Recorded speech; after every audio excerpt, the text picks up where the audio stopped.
pagpadala ng bawat isa sa amin ng pangunawa ng aming ma-absorb ang katuruan mo na aming mapag-aaralan sa araw na ito. Aba, ang lahat ng ito ay aming inihiling at aming iaasa sa iyo at ang papuri at pagsamba ang iaalay lamang sa iyo, Aba, sa nag-iisang dakila at banal mong pangalan na ibinigay mo sa iyong bugtong anak, Yahweh Shai, Yada. Yada. Ating topic, atong hingpiton ang atong kalipay. Ano ba yan itagalog, Sis Ann?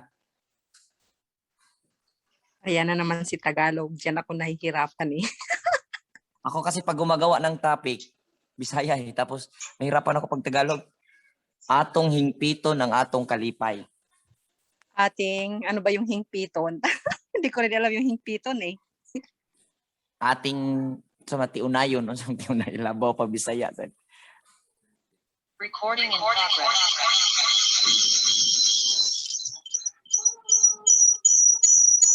Title pa lang, pag-aralan na natin. Atong hingpito ng atong kalipay. Tagalog, saan nang hingpit si Sarah? Englishin mo na lang si Sarah.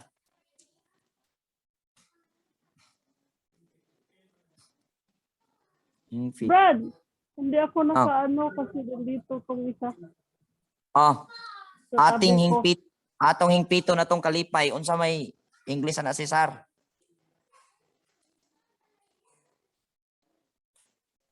Rejoice. We complete our happiness. Hingpit. Complete. Title pa lang, pag-aaralan na natin. At atong hingpito ng atong kalipay. Complete yan yung hingpit. Hingpit means complete. Yeah. Pure.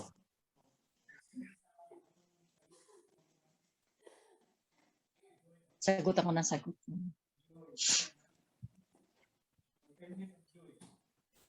Hingpit means perfect. Perfect. Ano man perfect sa Tagalog? Perfecto. Ay, hindi yan perfect. Ang Tagalog, perfecto, hindi yan Tagalog Kaya Espanyol isang yan. perfecto na tao. Isa siyang, ano bang perfect sa Tagalog? Ano ba yan? Mga Tagalog, di na marunong mag-Tagalog Atong hingpito ng atong kalipay. Nuwain muna natin ang title para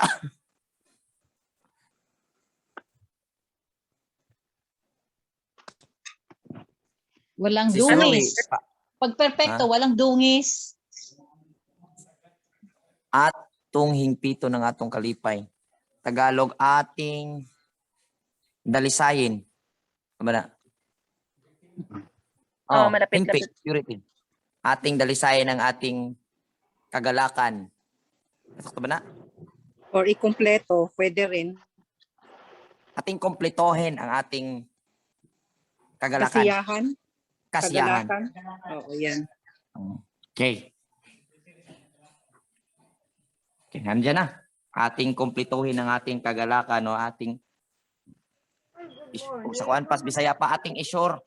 Sure ba? Sure. Paglunes, masarado ikaw. Okay. Ang ating pag-aaralan ngayon ay nasa book of 1 John. 1 John.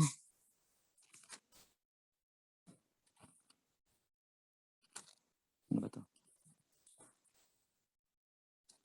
1 John chapter 1.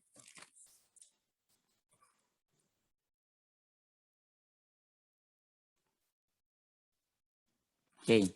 1 John chapter 1 verse 1 hanggang chapter 2.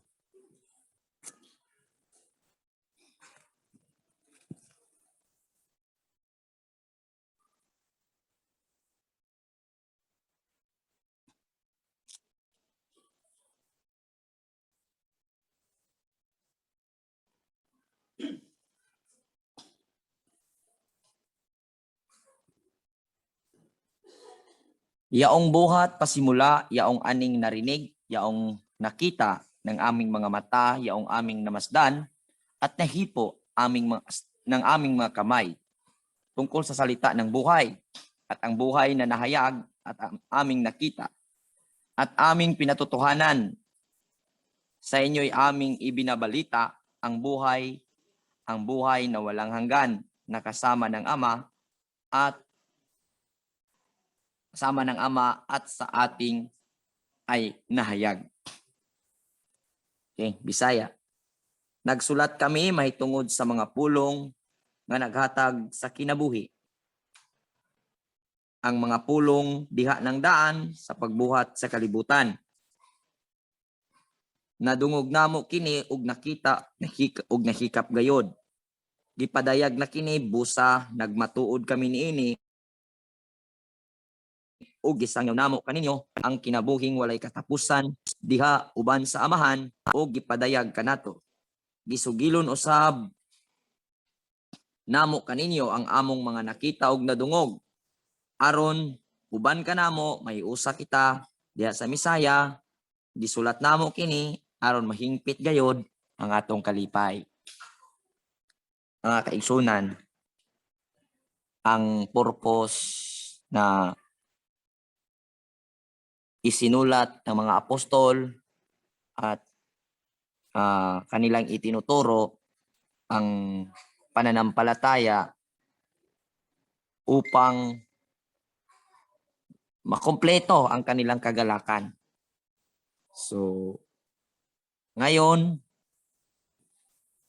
tayo, nakarating din sa atin ang mensahe at bukas ang ating kaisipan at tayo ay nakakapasok sa loob ng covenant, nakikipagtipan tayo sa Ama at tayo ay naasimbol na naninindigan na sundin ang Torah. Tama po ba?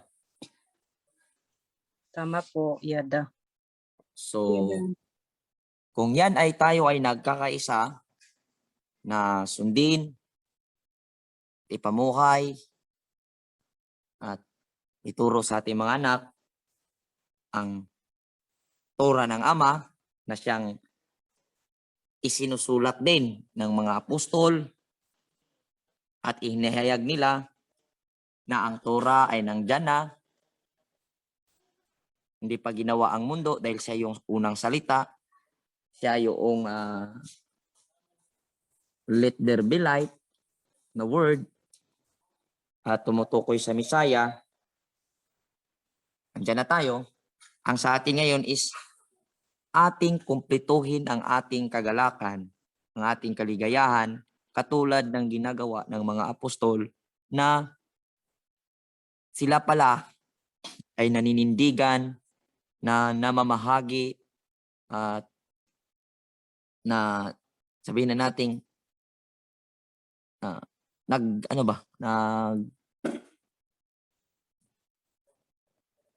tawag doon, na nagpagamit sa Aba upang makumpleto ang kaligayahan. So, maligaya na tayo nung ating natsumpungan ang Torah at tayo nakakapasok sa covenant. Nalaman natin na may Torah. Pag nakapasok sa covenant, mayroon ng kautusan upang tayo ay manatili sa loob ng covenant. Kasi pag hindi ka sumusunod sa Torah, sa kautusan ng Ama, ay siyempre maaalis ka sa loob ng covenant. Para bang isang company na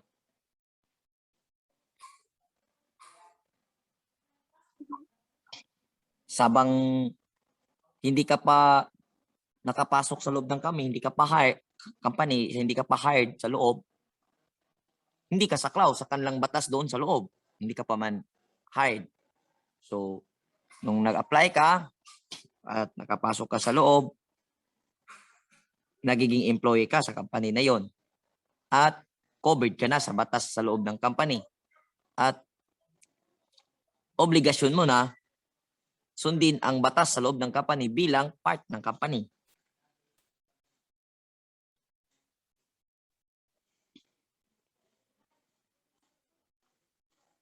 At ang mga apostoles, mga unang mananampalataya, kagaya ni Juan, isa sa mga apostol ng ating Misaya, ng ating alhayam, ay nagsusulat na ginagawa pala nila ang mga ito na pinapatunayan nila ang salita ng Ama upang makumpleto ang kagalakan. So, nung nasumpungan natin ang Torah, maligaya tayo, masaya tayo, nasumpungan natin ang covenant, nasumpungan natin ang katotohanan, hindi pa pala kumpleto. Masaya pa lang. Pero kung darating na yung time na sinimulan na natin yung simulan na natin na tayo nagdesisyon na magpagamit sa Ama, na maging ready to do His will, ay sa time na yan, pinoproseso natin na makumpleto natin ang ating kaligayahan, kagaya ng ating mga ninunong mga apostoles na nakumpleto ang kanilang kaligayahan nung sila ay nagpagamit sa gawain ng Ama. So, para makumpleto, alam ko naman, bawat isa sa atin nagpapagamit na. Mayroong iba't ibang tinatayuan na iba't ibang obligasyon na nakabase sa ating nakabase sa ating kakayanan at ating kapasidad. At ang ating paninindigan ay kailangan nating consistent, manatili na andon sa ating posisyon kung saan tayo ginagamit. May paninindigan at mananatili. Kasi nasumpungan na natin ang liwanag. At kailangan nating ibahagi ang liwanag na siyang nagkompleto ng ating kaligayahan kung ang liwanag ay ating ibabandera sa gitna ng kadiliman. Alam naman nating lahat na yung pagpapakita ng liwanag ay yung pamumuhay natin. At ang ating siyempre kaugalian na naka-align doon sa heavenly knowledge na mga palatandaan na nandyan sa atin na pag-usapan kahapon. Sa verse 5, sinabi dito,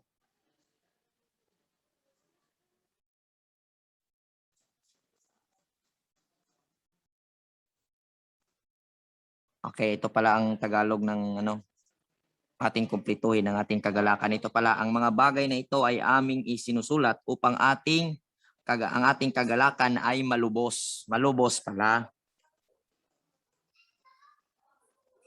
Verse 5.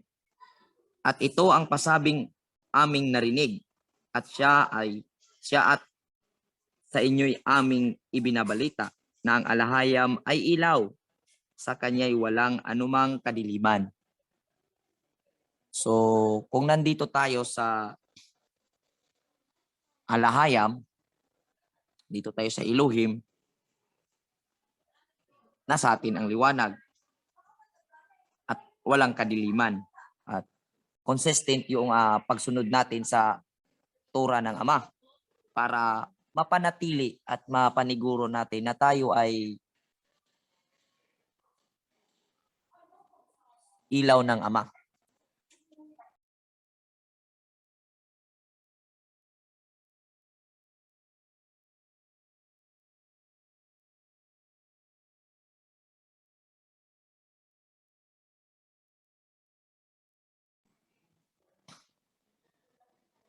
Hello? Laglag. Sige lang, bro. Sige lang, Hindi, bro. narinig ka Dito namin, bro. kami. Okay. Verse 6, kung sinabi nating tayo'y may pakikisama sa Kanya at nagsisilakad tayo sa kadiliman ay nangangabulaan tayo at hindi tayo nagsisigawa ng katotohanan. Bisaya, mao kini ang mensahe nga among nadungog gikan sa iyang anak nga gisangyaw namo kaninyo ang Elohim kahayag diha kaniya wala gayoy kangitngit. Kun moingon kita nga nahiusak na kita sa Elohim apan nagpuyo di ay gihapon diha sa kangitngit na makakita ug wala magkinabuhi sumala sa kamatuoran. So sinasabi natin na ikumpleto natin ang ating kagalakan, kailangan natin manatili sa paninindigan na tayo ay kung saan tayo inilagay ng Ama para sa gawain ng Ama na magpatuloy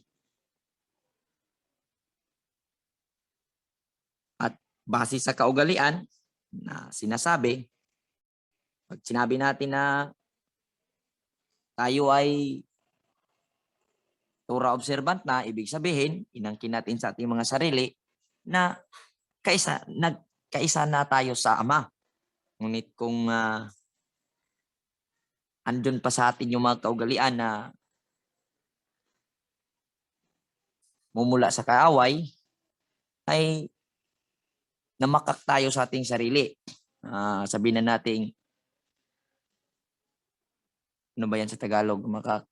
Nilimbungan, niluloko natin. Sinagsinungaling tayo sa ating mga sarili at wala sa atin ang katotohanan. Kaya hindi maiiwasan na mayroon tayong mga ugali talaga.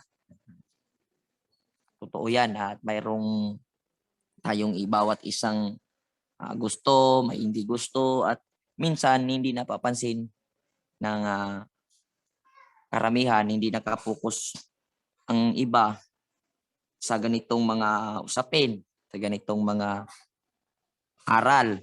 Ang karamihan nakapokus doon kung kailan babalik ang Elohim, ilan ang anghel, iba nagpupokus kung kailan yung mga propesiya, mga kaalaman, pero ito yung pinakasimple na pinakaugat at pinakaimportante dahil sa kaparaanang ito tayo ay makaisa sa ating Ama. Baga, ito yung pinaka-importante na dapat taglayin natin bilang kumplituhin natin ang ating kagalakan sa ating pananampalataya sa ating alahayam. Ay, dito tayo dapat focus lahat ng mananampalataya kung saan ano talaga natin ba yung paghinigugmaay sa usag-usa, yung love one another. At yung hindi love one another sa salita. Yung talagang sa gawa at sa puso at sa diwa. Para talagang napatunayan natin na kaisa na tayo sa Ama. Pero pag hindi daw natin gagawin, alam ko naman, likas natin yan sa ating mga ugali bilang mga tao. Kaya nga itinuturo ng mga apostol ang ganitong katuruan dahil ang mga ugali na ito ay simula pa noon sa panahon nila at existing hanggang sa ngayon. Kaya ito yung pinaka na alam ito ng karamihang mananampalataya pero hindi napapansin na hindi nakapokus at hindi na isa sa buhay. Hindi na hindi na fokusan na dito dapat ang focus para sigurado. Pag hindi ito ginagawa, tapos active sa gawain, active sa sabihin nating pagpapagamit, sabihin nating active sa pag-support sa mga activities, pero wala ito isinasabuhay, hindi ito isinasabuhay ang pakikiisa at pagpapairal sa pag-ibig sa buong samahan, masasabi natin wala pa rin tayo sa katotohanan. Expect lang tayo na nandun tayo sa katotohanan, ngunit wala pala. Dahil hindi man ito natin ginagawa. Kumbaga alam natin, pero hindi na-apply, hindi na yan importante. Basta okay, nandito tayo sa loob at kasama, pero kung hindi sila diwag din. Ang pinakapunto dito na yung samahan, na totoong samahan ng mga mananampalataya ay binabalot ng pangunawa at pag-iibigan doon sa loob. Kumbaga sabihin na natin, bagang doon ang may adjustment bawat isa. Hindi pwedeng siya lang ang mag-adjust at tayo unawain natin siya dahil sabihin natin unawain natin siya kasi ganyan talaga ugali niya. Hindi rin pwedeng ganon. Kumbaga, ang bawat isa ay mayroong ganoong pang-uunawa. Kung ipapairal ba ang lahat na nananampalataya, kung talagang ang ninanais ay makaisa ang Ama at ipapairal ang pag-iibigan, maaalis na yung wala na talaga ang kung meron man, pinoproseso natin na maturuan natin ating mga sarili. Kasi ang pinaka matinding kalaban, ako naniniwala, yung ating sarili. Pag ang ugali mo, ang kalaban mo, mahirap. Kaya i-overcome natin yung ugali na makatao, yung ugali na makasanlibutan. Palitan natin ng ugali ng alahayam upang matitiyak na malubos ang ating kagalakan. Verse 8.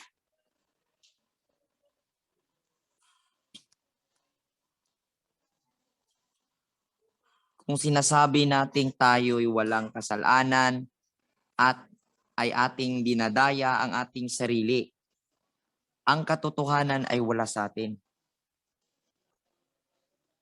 Kung muingon kita nga wala kitay sala, gilimbungan nato ang atong kaugalingon ug wala ka nato ang kamatuoran. To isang paalala para sa ating lahat na di man ako wala man akong wa man ko'y sana, ko'y sa niya. Wala man ko'y hindi ako dapat diyan dahil wala man akong ginagawa. So pero pag tinanong mo, hindi ko sasabihin ng tao, ay hindi ko inaamin na hindi ko naman sinasabi na ako'y perpekto at walang kasalanan. Ngunit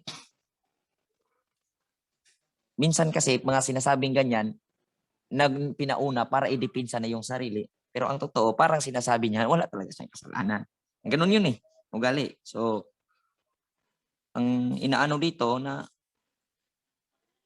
ang ipapairal sa buong samahan at bilang mananampalataya, yung pangunawa. Kasi ang pangunawa makukuha doon sa heavenly wisdom na nagmumula sa Torah. Kaya hindi po pwede na mag-isip tayo sa ating mga sarili na wala tayong kasalanan. Ito ay malaking katotohanan nga sasabihin natin sa ating mga sarili everyday. Kailangan nating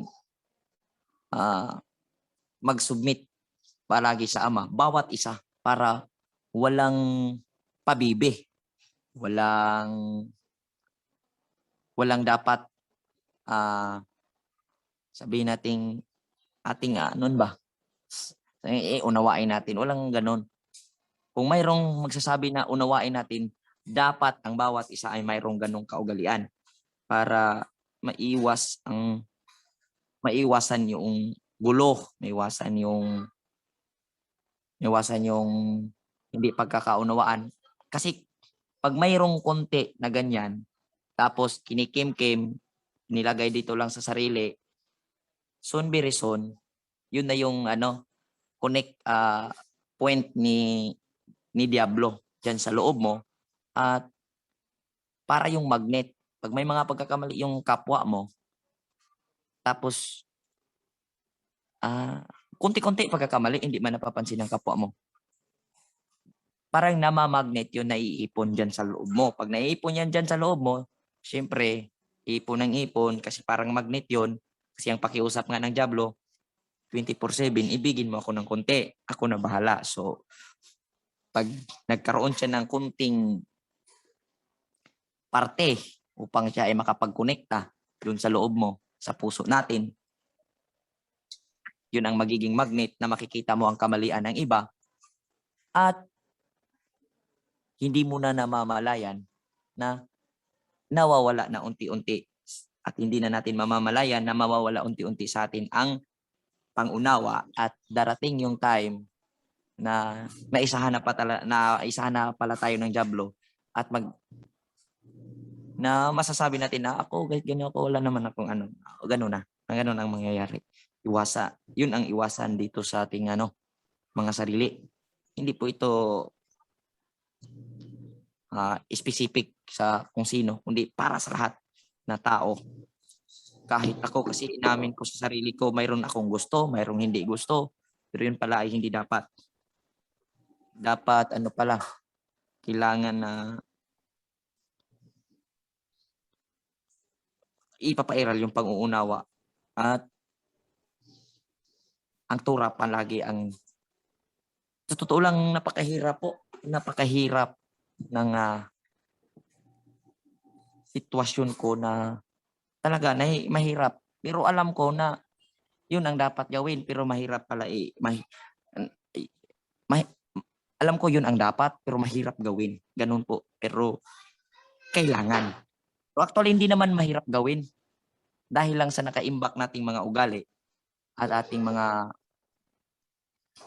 iniisip na tama, yun ang nagpapahirap sa atin kung di natin magawa ang kalooban ng Ama na mga nakikita ng iba na simple lang. Simple lang yan, madali lang yan, pero yan ang pinaka-importante. Verse 9, apan kung isugid nato ang atong mga sala, siya nga matarong ug matinumanon sa iyang saad mo pasaylo gayud sa tanan natong mga sala ug maghinlo sa tanan natong kalapasan. Kung moingon kita nga wala kita makasala, gipakaka nato ang Elohim ug wala nato dawata ang iyang pulong. Kung ipapahayag natin ang ating mga kasalanan ay tapat at banal siya na tayo ay papatawarin sa ating mga kasalanan. Tayo'y lilinisin sa lahat ng kalikuan. Kaya alam natin sa bawat sarili natin na hindi natin nagawa ang kautusan ng Ama. Alam natin yan parehas. Ngunit kailangan mong aminin palagi sa harap ng Aba na nagkakamali tayo palagi upang tayo ay magkaroon ng closeness sa Ama. Kasi nakikita at naunawaan ng Aba yung sitwasyon natin. Kaya yung paghingi natin ng pagpupuri natin at paumanhin natin sa Aba, kasi alam natin na bawat isa sa atin ngayon ay nagagapo sa iba't ibang mga batas sa ating komunidad at ang batas pa sa ating sarili. Kaya yung pag-aamin sa alahayam, basta't nakikita ng Ama ang ating kapasidad na gugustuhin man natin ngunit hindi natin magawa, siya ay banal at tapat na magpapatawad sa atin. Pero kung hindi tayo gagawa ng ganon, hindi tayo makikitaan ng Ama sa ating mga sarili ang pag-full submit natin sa Kanya at ating pinagsisinungalingan ang alahayam. Chapter 2 ng John. Ito yung payo ni John para sa mga mananampalataya sa hinaharap o para sa atin. Ito yung payo ni John para sa atin at dapat nating pakinggan. Sabi ni John dito, mga anak,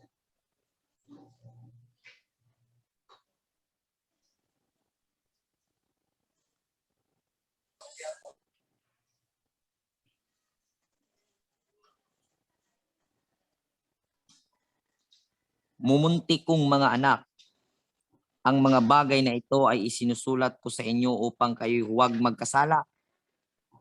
At kung ang sino man ay magkasala ay may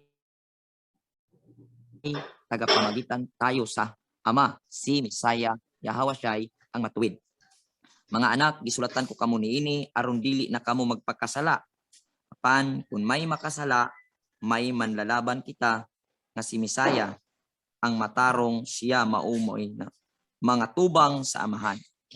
Okay. Ito dito na deceive yung Christian sa sulat na ito. Ang sabi dito ni John, mga anak, sinisulatan sa mga bagay, isinusulatan ko kayo sa mga bagay na ito pang hindi tayo magkasala, para hindi tayo magpakasala, para hindi natin sasadyain ba na iba kasi yung magkasala. Kasi yung magkasala, tama ba? Kung tama ako, correct nyo lang. Kung magkasala, kumbaga pati na yung hindi sinasadya, no? Magkasala. Tama ba mga Tagalog? Yung magkasala na term ko, saklaw na ba dito yung hindi sinasadya? Yung unaware ka ba na nagawa mo? Yeah. Yada. Ito yung Unaware po yun, bro. ito yung mali na translation sa Tagalog. Dahil ang sinasabi dito, upang mga mumunting kong mga anak, ang mga bagay na ito ay sinusulat ko sa inyo upang kayo'y huwag mangagkasala. Okay, tama pala, mangagkasala o magkasala, iba pala. At kung ang sino man ay magkasala, ay may tagapamagitan tayo sa Ama na si Misaya Yahweh. Okay. Okay. Tama. Mangagkasala, sinasadya to, tama ba? Sinasadya. Hindi, magkasala lang yan actually. Magkasala. Kaya lang malalim na Tagalog yung mga ano yan mga sinaunang Tagalog. Okay, so pero magkasala rin pa rin yan. to. Mhm. Okay, hindi to tama na translation dahil ang sa dapat nito, mga anak, gisulatan ko kamo niini aron dili kamo magpakasala. Kung ito ay itatagalog ko base sa kapasidad kong pagtagalog. Mga anak, sinusulatan ko kayo nito upang hindi kayo gagawa ng kasalanan. Kumbaga, kasi iba yung magpakasala at yung, kasi sa Bisaya, pag sinabing magpakasala, sinasadya. Ano ba sa Tagalog ang magpakasala? Gumagawa ng kasalanan, gagawa ng kasalanan, di ba? Kasi sinasadya. Magkasala, bro. Pag magkasala, parang covered na yung hindi sinasadya. Kung sa Bisaya, yan, nakasala. Di ba, sis Ann? Pag yung magkasala, katumbas Yes, din sa bro. Bisaya, is Oo, nakasala. covered yun. Covered. Yung pagkakamali mo na hindi mo alam, hindi ka aware na mali pala yun. Depende Pero ito depende yung na nasa... Sorry, sige. Sige po, bro. Itong nasa itaas, sa English. Kasi magaling sa English, kayo mag-explain nga sa English. Kasi sa akin kasi sa Bisaya, iba yung magpakasala at iba yung nakasala. Ang sinasabi doon sa Bisaya, iba yung magpakasala o iba yung makasala. Yung makasala means hindi mo alam na kasalanan pala yun, nalaman mo na lang, nagawa mo na, o may nagsasabi na sa'yo na yun pala ay mali. Ganun po. Okay. Anong verse yun, bro? Anong chapter at verse? Chapter 2, verse 1 ng 1 John. Yohanan? Yohanan, okay. First Yohanan, chapter 2, verse 1. And on the third day, there was a wedding in Hindi yan. First John. is it First John? First John. Ano yan? John yang binasa mo. First John. Sunod sa 2 Peter.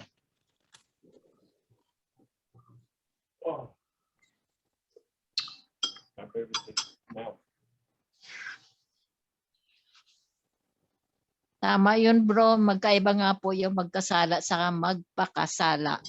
They're both Ah. different. Ang magkasala, yung hindi intentional yon. Magpakasala, intentional yon. Ah, Oo.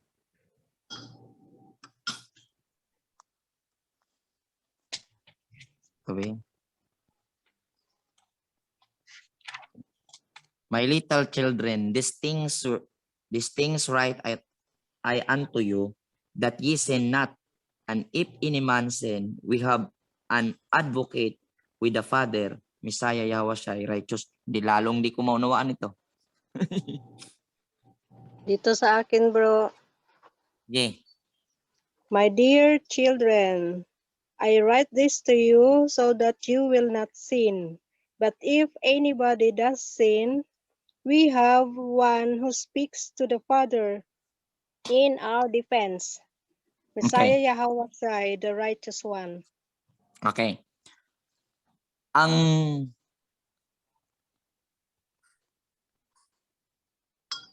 buod ng ipakaintindi dito, sinasabi niya, pag tayo sumusulat ang mga apostol sa mga kasulatan na ito, mga pangangaral, mga aral, upang tayo hindi gagawa ng kasalanan. Buot ibig ipakaintindi upang hindi natin lapastanganan at hindi natin sinasadyang nilalabag ang alam nating tama at ang alam nating kautusan. At kung magkasala man tayo, mayroon tayong Messiah Yahushua na advocate sa atin kasi siya yung righteous. At yun ang na-misinterpret ng Christian na hindi nila nauunawaan. Dahil gagamitin nila itong verse na ito, kita ninyo, ang Messiah, pag tayo ay mananalangin at hihingi tayo sa Messiah ng tulong upang siya na ang makikiusap sa Ama upang papatawarin ang ating kasalanan, siya na po ang bahala. So, wala na yung law. Wala na ang law. Di ba? Parang tama din si Christian ito. Sabihin ng Christian, kita ninyo, kung tayo ay magkasala, andyan ang ating advocate. Ano ba yung advocate? Parang abogado? Tagapagtanggol, bro. Tagapagtanggol. Abogado nga. Tama? Oo, Advocate. tama. Na si Tagapamagitan. Messiah. Tagapamagitan, si Messiah. Dahil siya yung righteous. Hindi ito naunawaan, na literal ito ng pag-unawa ng Christian karamihan. Na pag sila daw ay nananalangin sa pangalan ng Ama, pinapatawad ang kanilang kasalanan. Hindi nila nauunawaan na tumutukoy ito sa Torah. Na doon sa ibaba, kaya lumalabas ang mga aral ng mga apostol patungkol sa pinaunawa nila ang Torah, ang kautusan, kung paano ipamuhay. Ngunit kung darating ang time na magkakamali ang mga mananampalataya,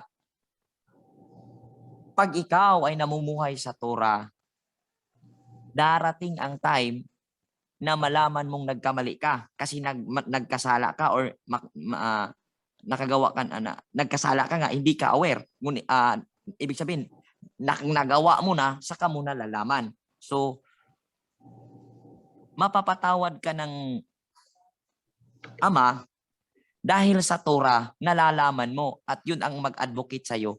Pag itatama mo, next situation. Naku, ano yun? Nahirapan ako. Keda. Gusto kong itama ang pangunawa dito sa verse nito. Alam ko man naunawaan ninyo, pero kung darating itong time na to na mag-explain kayo kasi karamihan pag makakasalamuha mo yung kamag-anak mong Christian, gagamitin itong verse na ito. Yung advocate natin, hindi na kailangan natin sundin ang kautusan dahil ang dunang Messiah, siya ang tumutupad sa kautusan at siya ang mag-advocate sa atin. At kung tayo ay mananalangin, gamit ang kanyang pangalan, papatawarin niya tayo. Yun ang sabihin ng Christian, parang tama din. Ngunit ang ibig ipakang-intindi dito sa salita talaga ni John ay kung darating man yung time, hindi mo nagsulat na sila sa mga pakang-intindi sa kasulatan, ginagawa na natin, pero hindi man tayo perfect. So ibig sabihin, makagawa tayo ng kasalanan. At ang magiging advocate mo, ang Torah na nagiging guide mo na guide mo sa buhay mo na siyang Messiah. Kasi ang Misaya, tagapamagitan. Torah po yun. Kasi alam natin, Misaya siya ang living Torah. Siya ang Torah. Siya ang pinaka-example sa Torah. So, ang Torah, ang magiging guide mo at magpapaalam sa iyo sa nagawa mong mali na hindi mo alam, hindi ka aware na mali yon, ang magpapaalala sa iyo na mali yan, at kung darating man ang sunod na sitwasyon na ganon, hindi mo na magawa na magkakamali ka sa ganon dahil sa Torah na nalalaman mo na mali pala yun, at sa time na yon, yung pagkakamali mong nagawa noon, yun ang masasabi, ganap na i-advocate ka ng Misaya dahil naitama mo sa sunod na sitwasyon. Nunawaan na siguro ito. Forward na tayo. Tama? Yada. Alam ko man naunawaan to, pero gusto ko isalin yung ganoong explanation ba, ganoong Mag-share bahala po na. ako konti. Mag-share po ako konti. Sige, sige. Kasi ang tinutukoy dito, ang sentro talaga ay Torah. Tayong mga nag-aaral ng Torah ay ma-prevent tayo sa mga kasalanan na hindi talaga tayo magkakasala. Ma-prevent talaga natin ang ating mga sarili para hindi dumating sa punto na gagawa tayo ng kasalanan. So ngayon, ang mangyayari sa iba na hindi nag-aaral ng Torah ay judgment ang darating sa kanila. Pero sa atin, ma-prevent man tayo dahil kung magkasala tayo, mayroon tayong tagapagtanggol. Ipagtanggol tayo. Judgment na yung darating doon sa mga nagkasala. So, para hindi tayo dumating doon sa judgment, i-prevent tayo ng Torah. Ganun po yun. Yun lang, pagkaunawa ko po, bro. Ma-prevent ang ating mga sarili dahil may Torah tayo. At pag itinama natin dahil sa nagpaalala sa atin na Torah, doon po magpapangsyon ang advocate. Pero hindi ka i-advocate ng Misaya dahil yung pangunawa ng Christian ba, hindi yun sila i-advocate ng Misaya dahil patuloy sila palagi lang humingi ng tawad, ngunit hindi naman nila ipamuhay ang kautusan, hindi nila ini-improve. Kumbaga sinisipa nila yung Torah. Kumbaga talagang mali talaga ang ganung pangunawa. So nandito na tayo sa sa katuruang ito. Ang sa akin is ano man ito, workshop man ito para ma-share kung paano natin ihayag ang salita ng Ama, ang tamang pagkaunawa, dahil inunawa kasi ng karamihan na ang mga kasulatan sa New Testament ay bumabangga sa Old Testament. So, yun ang ating pag-aaralan bilang mga mananampalataya na maipaunawa natin sa mga Kristiyano. Kasi ang mga Kristiyano, ano yan? Pure ang hangarin na maglingkod sa Ama. At gustong-gustong makapasok sa pangako ng Ama. Ngunit, na-deceive sa mali na pangunawa.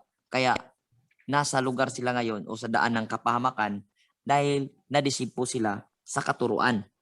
So, kung magawa natin ang tama, kagaya ng ginagawa nitong mga apostol, na may salin yung tamang pangunawa, makukumpleto daw ang kanilang kaligayahan. So, kailangan nating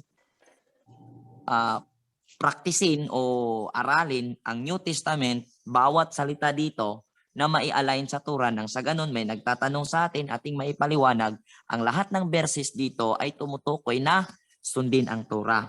Kasi maraming verses na ginagamit ang mga Christian at ang mga mananampalataya upang pagsabungin ang kautusan at ang mga kasaysayan ng mga apostoles nung itinuturo nila ang kautusan. Ganun po ang nangyayari. Okay. Ganda.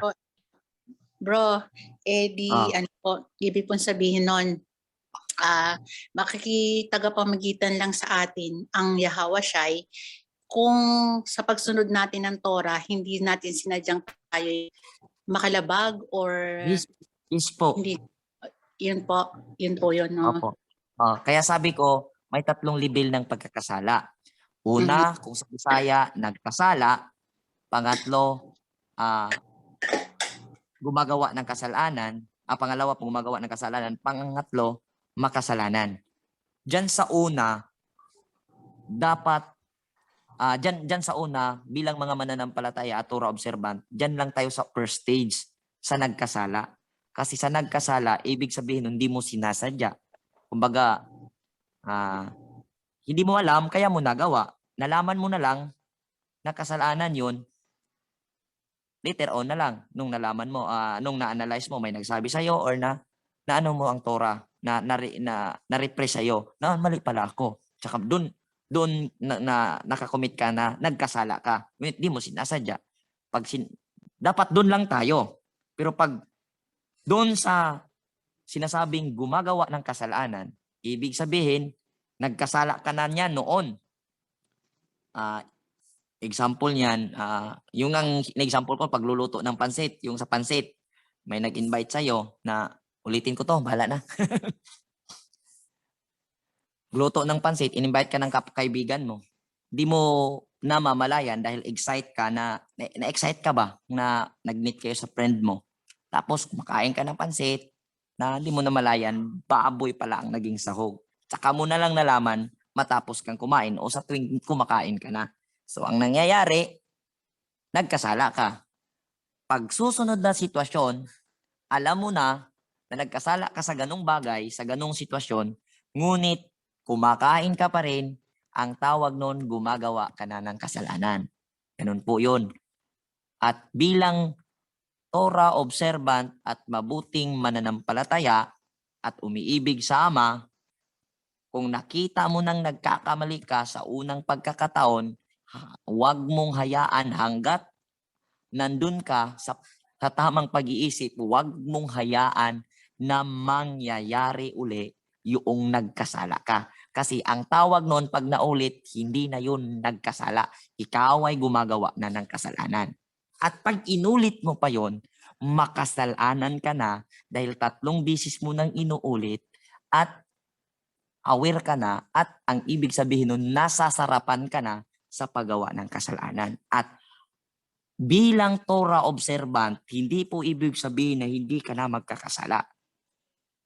Ngunit nagkakasala ka, ngunit unti-unti mong malalaman ang daan patungo sa kabanalan dahil unti-unti mong nalalaman ang mga mali habang ikaw ay namumuhay at maitatama mo sa pamamagitan ng Torah na magiging guide mo kasi ang Torah ang magsasabi sa iyo, mali yan. So next time, di mo na gagawin. Next time, may nalaman ka namang mali, gagawin, itatama mo naman. Yun ang sinasabi ko na kahit kurap yung may mga corrupt na part ng Torah na medyo complicated, ngunit during application, malalaman mo talaga. Dahil iga-guide at iga-guide tayo ng Aba dahil nakikita niya ang dalisay ng ang dalisay na layunin natin na sundin natin kung ano yung kautusan. Kung naniniwala talaga ako doon. Kaya kung nagkasala man tayo hanggang doon lang, sisi, itama. Nagkasala, sisi, itama. Hanggat maaari, huwag tayong aakyat sa gagawa tayo ng kasalanan.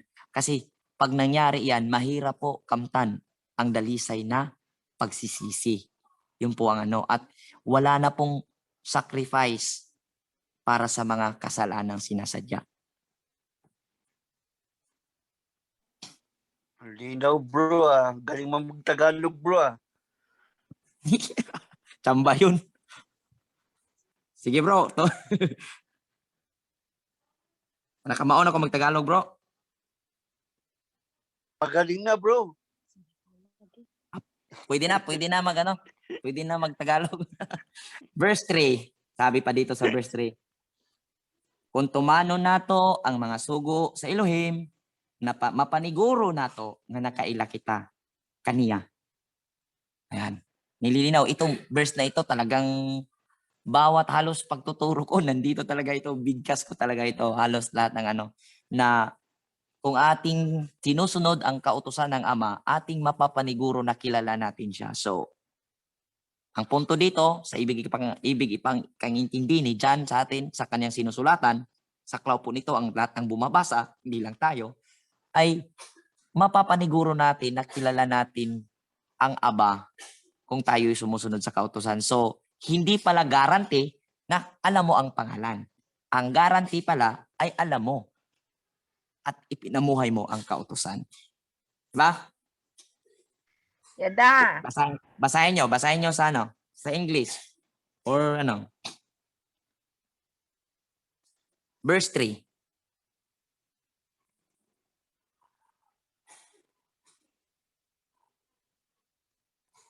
English.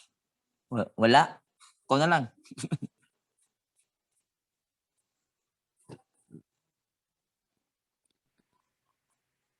Bati man ang English na ako dire kay King James. Ano dyan, Brad? Ano 1 John chapter 2 verse 3.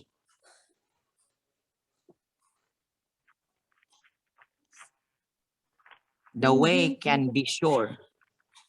Ito ko sa akin. 1 John chapter 2 verse 3. Complete Jewish Bible. The way we can be sure we know him is if we are obeying his commands. So, sure yun nato lagi na kailatan niya, kilala natin siya kung tayo ay sumusunod sa kanyang mga kautusan. Verse 4, anyone who says, I know him, but isn't obeying his commands is a liar. The truth is not in him. Yan. Pag may isang tao na magsasabi, alam niya, kilala niya ang Ama, kilala niya ang pangalan ng Ama, nagdala siya ng pangalan ng Ama, marami yan. Like Ibuloy. Marami. Marami pa. Napakarami po. Lahat halos. Ito po yung pinaka most quoted verse ko na dahil ito po yung pinaka reference upang kilatisin ang mananampalataya. Kahit hindi leaders, mananampalataya. Pag nagsasabi kilala niya ang pangalan ng Ama, hindi siya gumagawa sa kautusan, hindi siya sumusunod, hindi siya nagsusumikap na gawin ang kautusan. Sabi ni John, is a liar. He is a liar.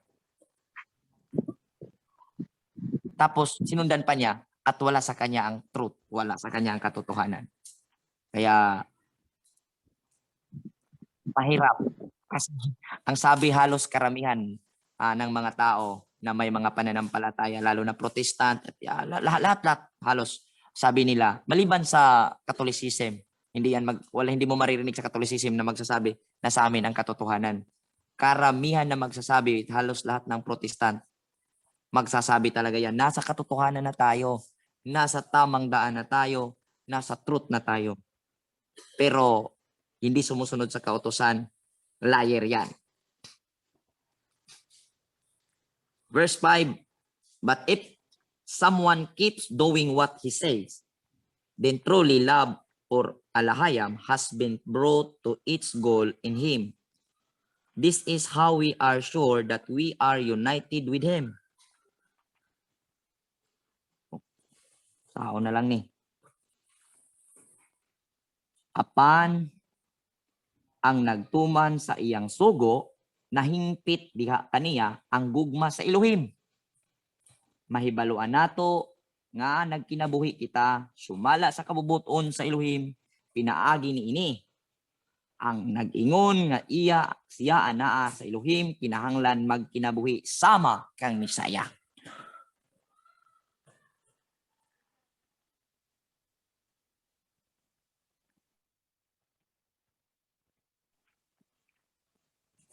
Apan kung atong tumanon, kung ating susundin ang kautusan ng alahayam,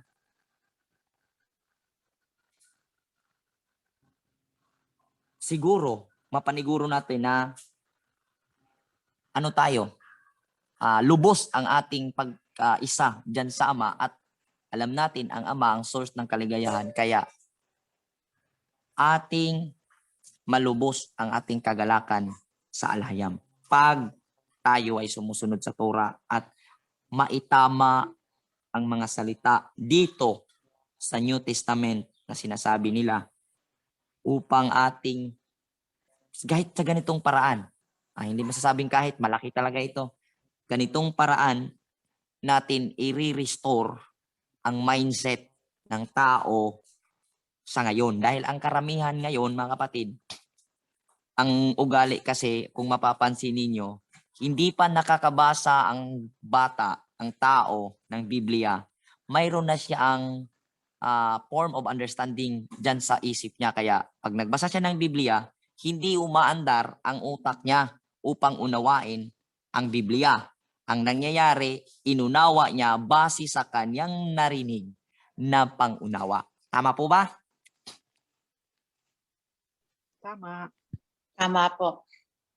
Kasi kung titingnan mo ngayon at dalhin mo ang kautusan, ilagay mo sa iyong isipan at unawain mo ang buong nakasulat, maliliwanagan po ang bawat isa na napakaisip pong unawain, napakasayon po, napakadaling unawain ng Biblia, basta ang gamitin mo upang unawain ay kautusan. Pero ang nangyari, bago pa tayo nagkaroon ng sariling kakayanan na magbasa, mayroon na po tayong mga narinig mula sa ating pagkabata paano unawain ang Biblia. Kaya nung dumating ang time na inunawa mo, nagbasa ka na, inunawa mo na ang Biblia base sa mga narinig. Kaya hindi umaandar ang kokote, ang utak, ang pangunawa ng mga tao, lalong-lalo na ang mga Pilipino, hindi umaandar dahil pinapaandar nila ang pag-unawa nila sa kanilang binabasa base sa natanggap nila na mga naririnig patungkol sa binabasa nila na Biblia. Kumbaga, kung inunawa lang sana during sa time na binasa, mauunawaan talaga. Pero ang nangyayari, ginagamit ng mga pastors, mga leaders na do not lie on your own understanding. Do not lean on your own understanding. Ginagamit nila yon para maipasok yung kanilang leader, bilang leader na pang-uunawa.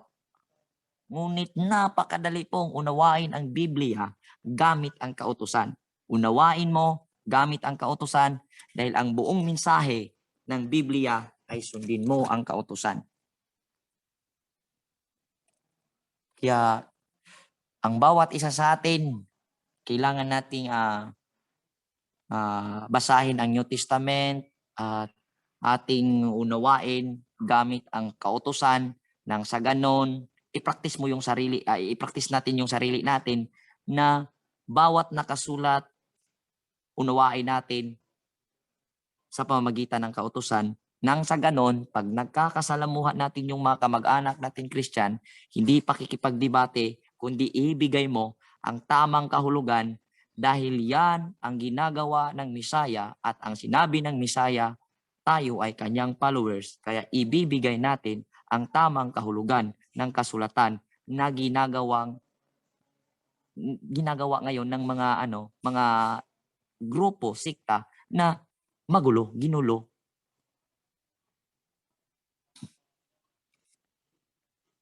Hello. Yada, bro. Yada, tama. Di ba, Yada. kahit anong chapter na pag-aralan natin po, kautusan talaga ang babagsakan. Kahit ano. Yes, mula Ginawa- Genesis to Revelation. Wala talagang ibang mensahe ang kautusan. Kumbaga, kumakapal lang ang Biblia, pero isa lang ang mensahe. Sundin mo ang kautusan. Tumataas lang yan dahil mayroong mga pinapakitang mga pangyayari na ating mapag-aaralan. At sa tingin ko, sobra-sobra na po ang mga aral na kapag kakapupulutan natin ng mga sitwasyon dito na andun talaga ang kautusan. Dahil pag sinunod, pinagpala. Pag sinuwipe, sinumpa. Ganun po ang nangyayari, paulit-ulit. So, baga, kompleto Ricados ang nasa sa ating hawak ngayon na napaka-pulpul. Ano yung pulpul? Pulpul sa Bisaya, Bobo. ganon. parang extreme yung bobo. Oo, parang ganon, bobo.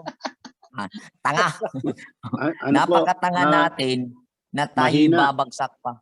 Napakahina naman natin. Na kung tayo'y babagsak pa, napaka-pulpul natin ba? Sa Bisaya kasi pulpul eh. Napaka-pulpul natin. Si Violet man yun, bro. Ay wala, hindi po. Basta kasi sa Bisaya talaga, ang pulpul is ano yan eh. Danghag ba? Tanga. Medyo binating mahina ang Pag-iisip, Tulong ng pag-unawa. ganon. Sa Bisaya, Napaka-pulpul naman natin sa Mahina ang sari. pangunawa. Napakahina naman ang pangunawa natin kung tayo pa ay hindi magtatagumpay na nakonekta na natin ang mga pangyayari. Kumbaga nadikod na natin. Tapos andyan ang mga base, andyan na yung mga aral, kapupulutan ng mga sitwasyon na dapat tularan, andyan na. At ano na natin. So, ang sa atin is gawin na lang. At alam natin may pangako ang Ama pag ginagawa natin ang kautusan na dalisay ang ating hangarin at walang hidden agenda ba? May pangako siya, sasamahan niya tayo kahit saan tayo magpunta. So, wala talagang rason na tayo ay matatalo. Tayo ay hindi magtatagumpay, di ba? Yada. So, verse 7. Ubusin natin to hanggang Revelation. Kung may oras ka ba eh. Wala akong trabaho. wala akong trabaho. Ito trabaho ko. Meron, 11. Mayroon na. Verse Pasok 7. ako 11. Ang sinabi sa verse 7, Dear friends, English na ko, dito ko sa Bisaya. English muna. Dear friends, I am not writing you a new command. On the contrary, it is an old command which you have had from the beginning. The old command is the message which you have heard before. Yet I am writing you a new command, and its reality is seen both in him and in you, because the darkness is passing away and the true light is already shining. Apil English, Bisaya, ug tuno. Minahal kong mga igsuon. Sabi dito ni John, minahal kong mga igsuon. Minahal lagi. Mahal tayo eh. Minahal kong mga igsuon, dili bag-o ang sugo nga gisulat ko kaninyo. Karaan kining sugua og diha na kini kaninyo sukad pa sa sinugdanan mao kini ang mensahe. Alam niyo mga kapatid, kaya sabi ko totoo yung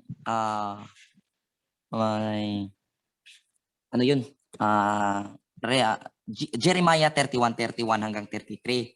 Sabi dito, minahal kong mga kapatid, hindi ito bago ang kautusan na naisulat ko sa inyo. Ito po ay luma na kautusan. Ito ay nandyan na sa inyo. Noon pa, mula pa sa simula. Mula pa sa ating simula dahil isinusulat na po, sabi ng Book of Jeremiah, ang kautusan dito sa ating puso at diwa. Kaya, dito na.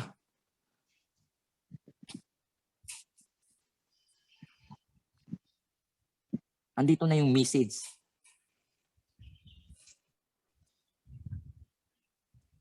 Sa Tagalog, nahirapan ako. Kung sa English, mahirapan din.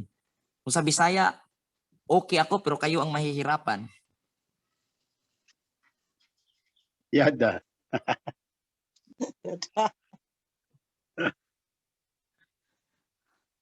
Okay, pilitin ko Tagalog.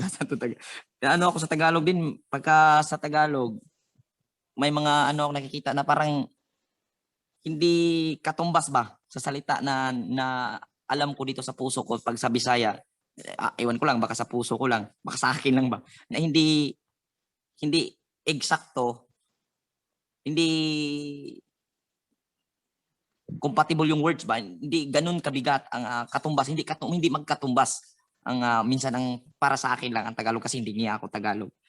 Verse 7, mga minamahal, wala akong isinusulat sa inyo na anumang bagong utos, kundi ang dating utos na nasa inyo buhat ng pasimula.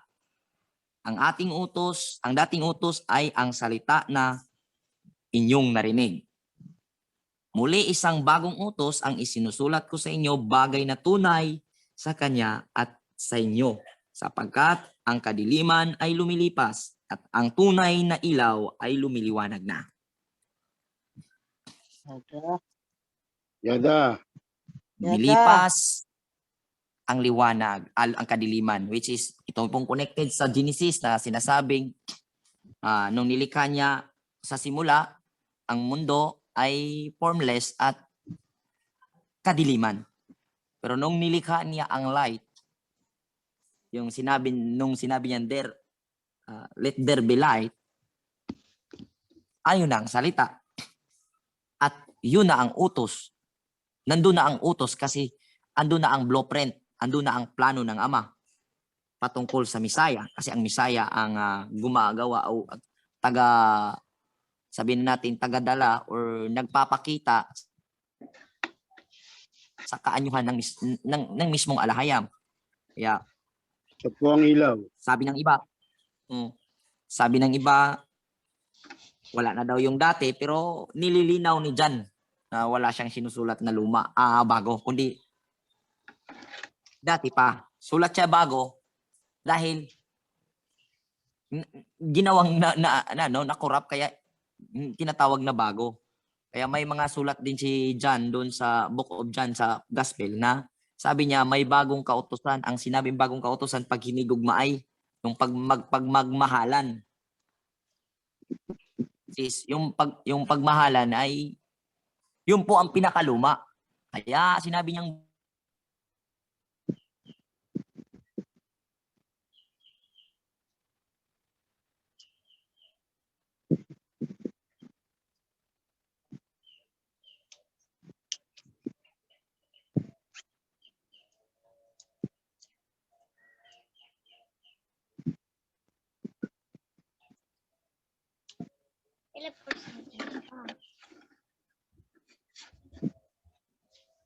Wala ka, bro.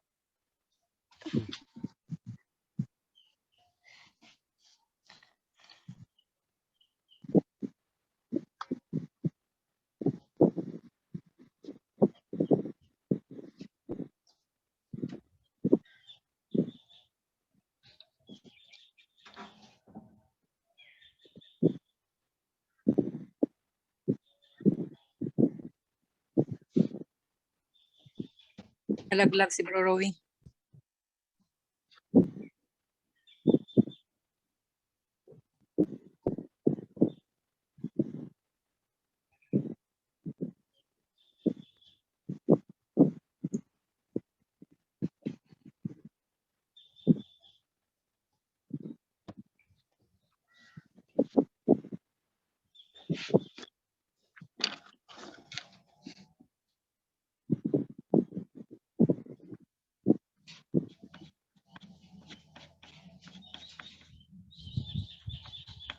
Ang ganda pa naman ng topic.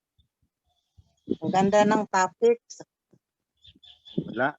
Siguro mahina yung internet.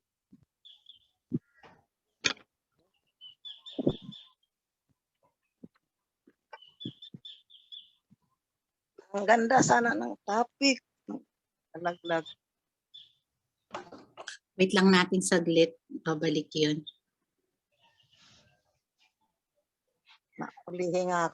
Nahuli ako ng pasok kasi nahirapan ako makapasok.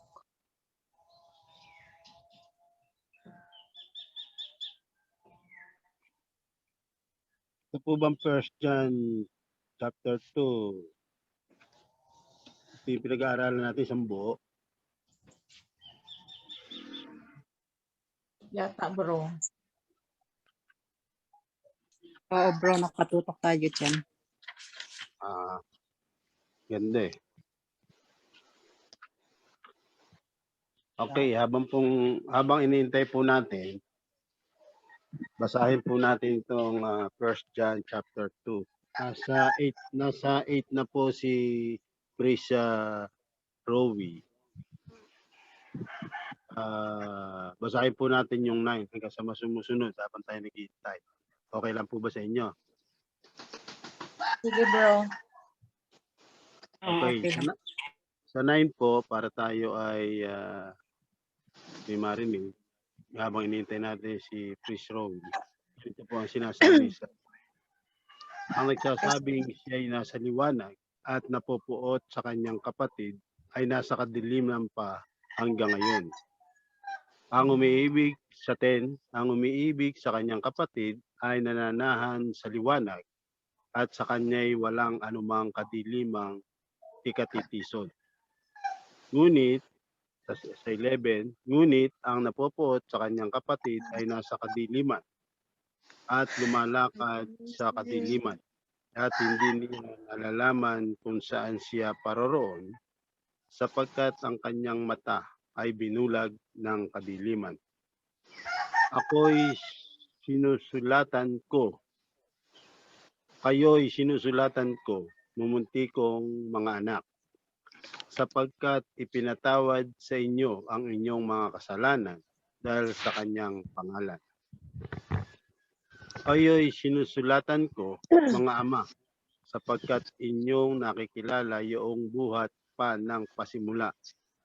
Ay siya na.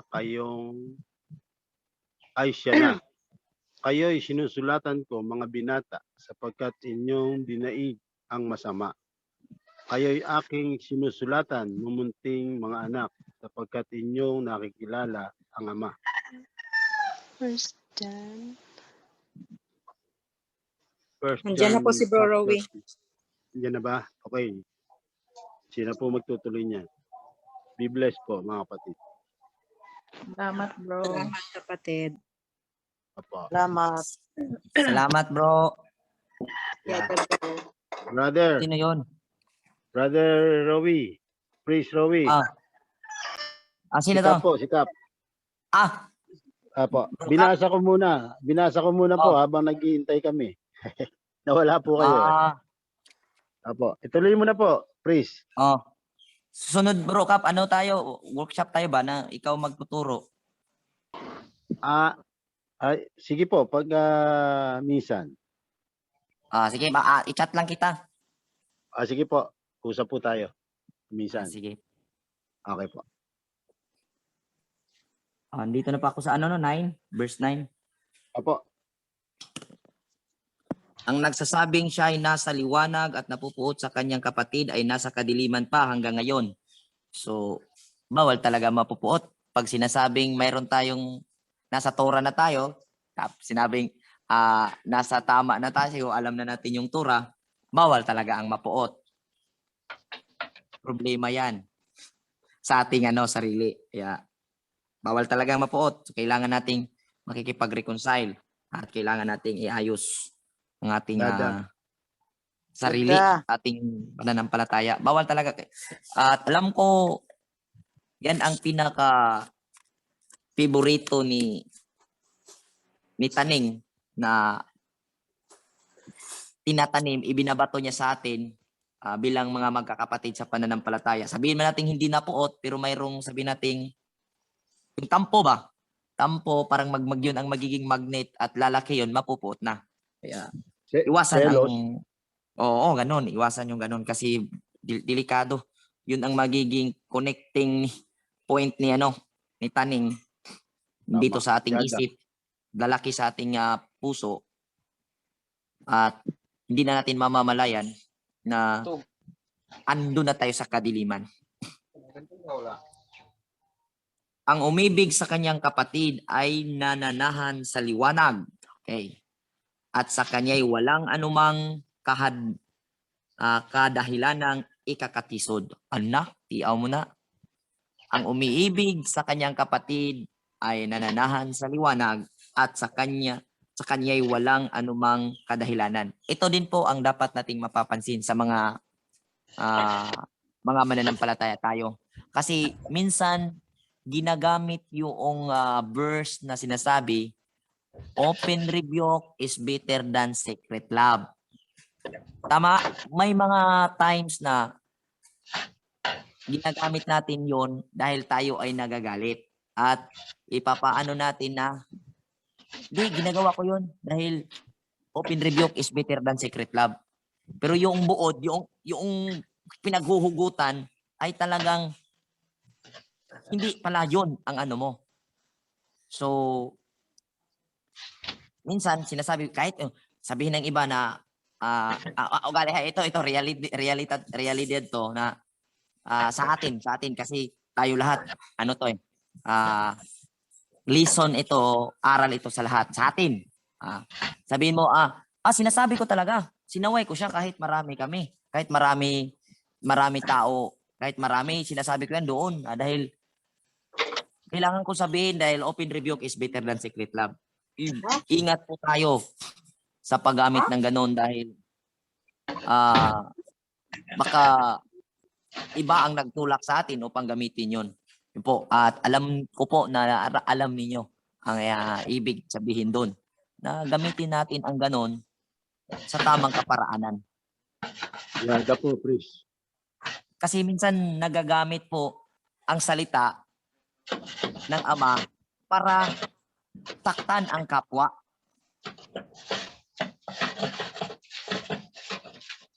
Dahil pag nasasaktan, sabihin man di, tama lang yung ginawa mo dahil open rebuke is better than secret love. At hindi naman ako salungat doon. Ngunit tiyakin mo lang. Tiyakin lang natin na talagang love talaga ang nag-utos para ginagawa mo yun. At alam ko ang love, pag yan ay gumagawa, hindi po nasasaktan. Ito napapansin ko mga kapatid, pag taong mayroong sabihin nating guide ng Holy Spirit, mayroong Spirit of Ama, Spirit of Aba, pag yan ay nangre-rebuke, dalawa kasi ang epekto pag yan ang nangre-rebuke, dalawang klase ang ang pagre-rebuke. Pag nagre-rebuke ka, tapos hindi ka, sabi nating hindi ka karapat-dapat na gumagawa niyan dahil hindi ka namuhay o hindi mo ginagawa, magre-reflect yan doon sa nire-rebuke mo. At ang mangyayari, pag ikaw ay hindi namumuhay, magagalit yan sa'yo. Pero pag ikaw ay namuhay sa Torah at sumasa iyo ang Ama, pag ikaw ay nag-rebuke, iiyak yan. Diba? May mga napapansin kayong ganyan?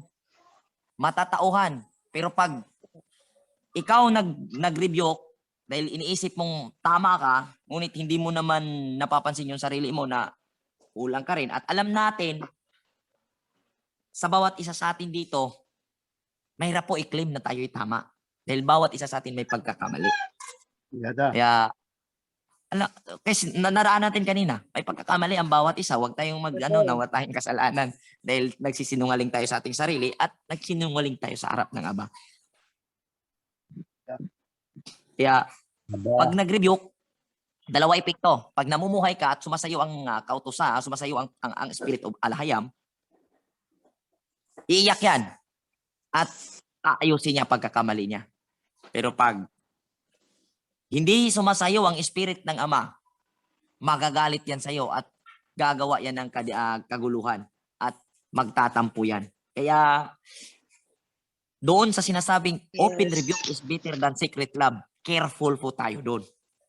Dahil siguraduhin natin na tama tayong natagadala nun. Dahil pag hindi, magkukos yan ng pagtatampo at yung pagtatampo ay pag yan ay hinahayaan, kapupuot po ang resulta niyan. Pagkapuot. Madali naman manaway, madali naman magsaway. Ngunit hindi po tayo sigurado na tayo ay right person na gumagawa niyan. So ipag-pray mo at may mga panahon na yung mga aral ang magpukaw sa kapatid mo. Wag bang ang bawat isa, wag bang mag-isip na kasi may sinasabi bantayan tayo sa sarili natin upang hindi magkakamali. Pag hindi rin natin yun ma-apply yung sinasabing bantayan tayo sa sarili natin para hindi magkakamali, yung sinasabi nila bantayan tayo sa sarili, sabihan, parang ganun ba na pagsabihan? Tama man din yun. Pero kailangan talaga andun yung spirit para tayo siguradong nagbantayan, tiyakin natin sa ating mga sarili hanggat makakaya, hanggat maaari na yung will ng Aba talaga ang nasa ating isip at sa puso. Nang sa ganon, kung mangyari man na tayo ay wala talagang ibang choice, kailangan natin sabihan natin kapatid, makikinig yan. Pero pag hindi, pag puro pride ang nandoon, delikado. Sinaway mo yan, mag-text yan doon sa isang kapatid, magsasabi ito, parang kung sino nagsasabi. Ganon. Tapos yan, magkukos yan ng gulo. Yan ay iwasan natin. Dahil sa kaparaan ng yan, ang advokasya natin na mag-iibigan at pinakang utos ng Misaya sa atin, dahil alam natin sa pag-iibigan, alam ko magawa natin yung tama na salita na yan kung ang Torah ang ating ipinapairal sa ating samahan. Kada.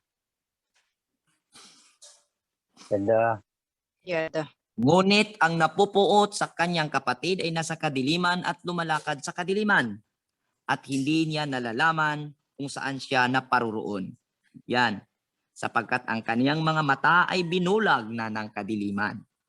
At alam mo naman, pag si kaaway ang titirahin ka niyan, hindi man yan biglain. Kasi pag bibiglain mo, mapapansin mo man, idadaan ka sa paunti-unti. Nang sa ganon, malulukuban yung puso mo sa kadiliman na the time na aalis mag-depart ang Holy Spirit, ang nakikita mo sa sarili mo is light, ngunit sira na pala yung mata ng conscious mo. Yung light na nakikita mo, yun pala ay darkness. Yun na pala ay kadiliman. Kayo'y sinusulatan ko, mga ama, sapagkat iyong nakikilala yaong buhat pa ng pasimula. Kayo'y sinusulatan ko, mga ama, sapagkat iyong nakikilala yaong buhat pa ng pasimula. Siya na. Alam na natin to. Kaya sinusulatan ko ang mga binata sapagkat iyong dinadaig ang masama. Kayo'y aking sinusulatan, mumunting mga anak, sapagkat iyong nakikilala ang Ama. Okay? Para sa atin talaga ang mga kasulatan ng mga apostol dahil nasa loob na tayo ng pakikipagtipan. Nasa loob na tayo ng covenant, kaya kailangan nating maunawaan ang mga payo. Kasi itong mga sulat ng mga apostol, ito po yung mga preaching nila, mga pangangaral nila para sa mga mananampalataya sa hinaharap, at tayo po yun.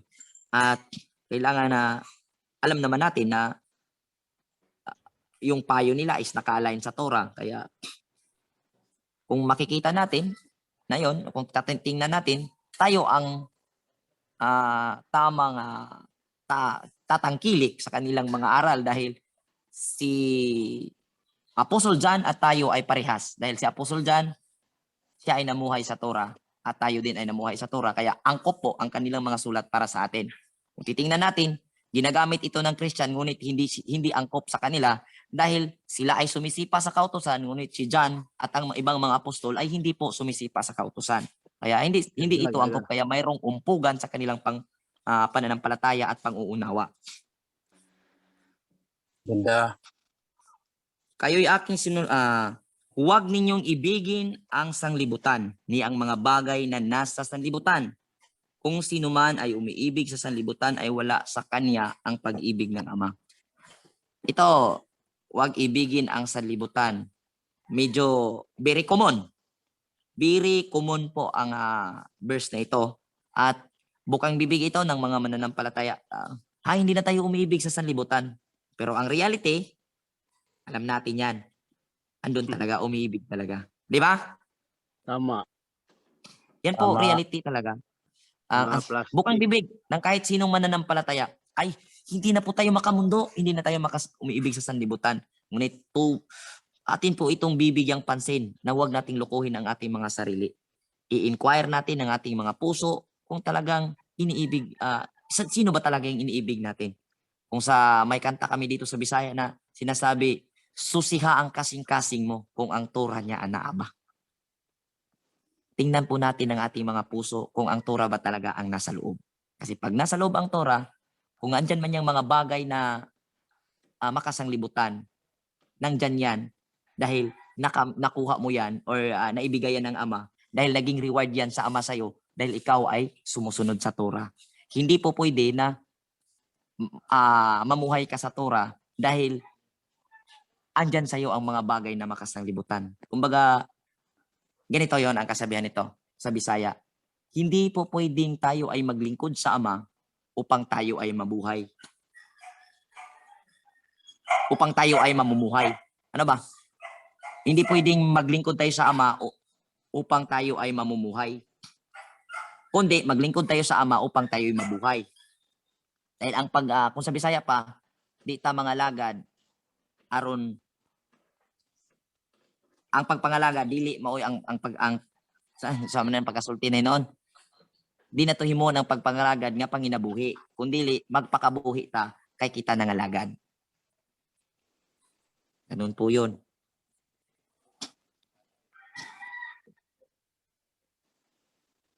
Kumbaga yung mga bagay na makasanlibutan, hindi man tayo hypocrites na hindi natin gusto natin yan.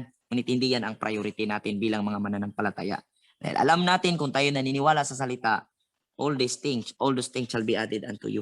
Sinasabi ng Ama. Kaya, totoo tayong mananampalataya, numan mangyayari, i-practice natin yung paniniwala talaga. At dyan tayo masusukat ng Ama kung tayo naniniwala sa kautusan. Dahil mayroong pangako sa kautusan na kung ating itong isa sa buhay, ang mga bagay na nasusulat na mga pangako ay maibigay talaga ng Aba. At maraming nag-attempt. Lahat ng mga mananampalataya ay kinukot ang verse ng Deuteronomy chapter 28. Andun po lahat ng pagpapala. Pero daming mananampalataya na sumusubok. At hindi po na maraming nagpapatotoo na andun talaga daw yung pagpapala. Andun daw talaga, mga Christian, palagi yan, kinukot nila. Pero yung mga pagpapala, minsan isang konsepto lang, isang side lang, ngunit ang pagpapala na nandoon sa Torah, totoong tumutupad, sumusunod sa Torah, overall po yun, total package po yun. Yung satisfaction na pamumuhay ang makakamtan, yung may masatisfied ka ba sa buhay mo at ganap ang kaligayahan, lubos ang kaligayahan, kagalakan sa pananampalataya. Iba, nagiging mga pretending na ay ganap na ang kaligayahan ko. Pero sa totoo, hindi pa. Hindi pa naman ay. Magiging ganap lang ating kaligayahan pag ating nagawa ang ating mga tungkulin dyan sa parte, sa katawan ng ating misaya, sa gawain, or sa ating samahan na kung saan inilagay tayo ng Ama base sa ating kapasidad at sa kinalalagyan nating parte ay masaya tayo, ganap po ang ating kaligayahan.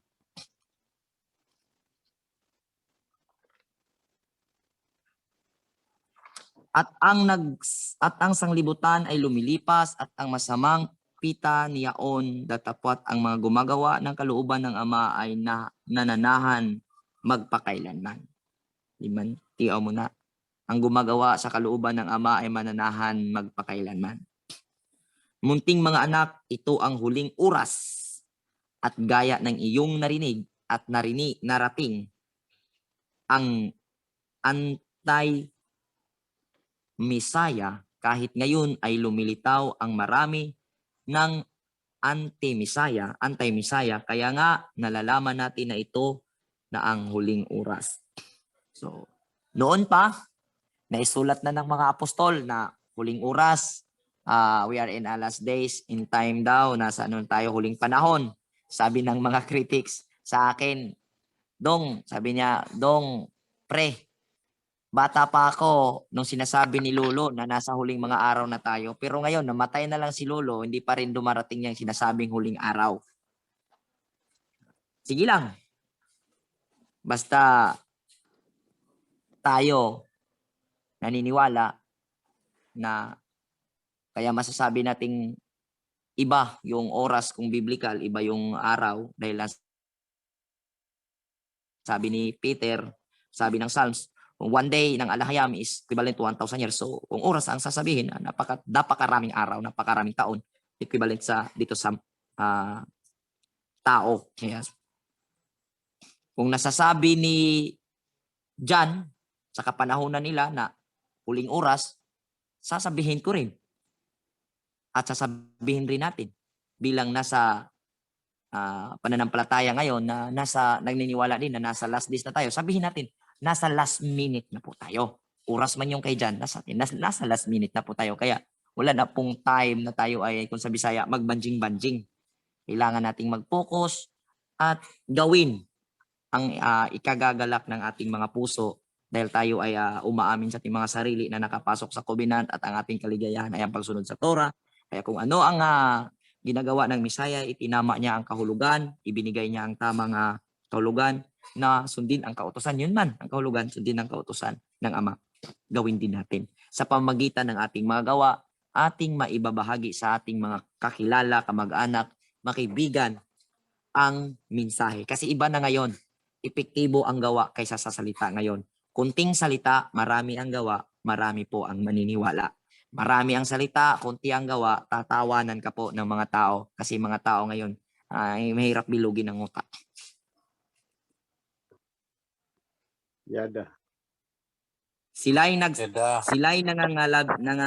silabas sa atin, ngunit sila ay hindi sa atin. Sapagkat kung sila ay sa atin ay nagsipanatili sana sa atin, ngunit nagsilabas upang sila'y manghayag na silang lahat ay hindi na sa atin. Okay, itong verse na ito, gagamitin ito nila sa atin.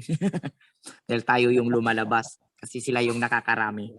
Pero kung titingnan natin ang pinakapunto, pinakabuod, ang lumalabas sa Torah, ang pinupunto ni John. Dahil si John ay Torah observant na nagsulat nito. Kaya hindi po pwede nilang gamitin ito sa tunay na mananampalataya at tunay na mga Torah followers. Ibig sabihin, hindi po nila pwedeng ibato sa atin ang salitang ito kung ating lang unawain. Dahil ang nagsulat nito, si John na isang Torah observant, hindi nagsisipa sa Torah. Kaya ang pwedeng gumagamit nito sa madaling salita, yung kagaya ni John na sumusunod sa Torah. Ibig sabihin, kung na-identify natin ating mga sarili ngayon na tumusunod at nagsusumikap, natundan ang mga yapak ng mga apostol, tayo ang may karapatan na gumagamit sa bersikulo na ito na hindi tayo ang lumalabas dahil tayo ay ang kasama sa advokasya ni John at sa mga apostoles.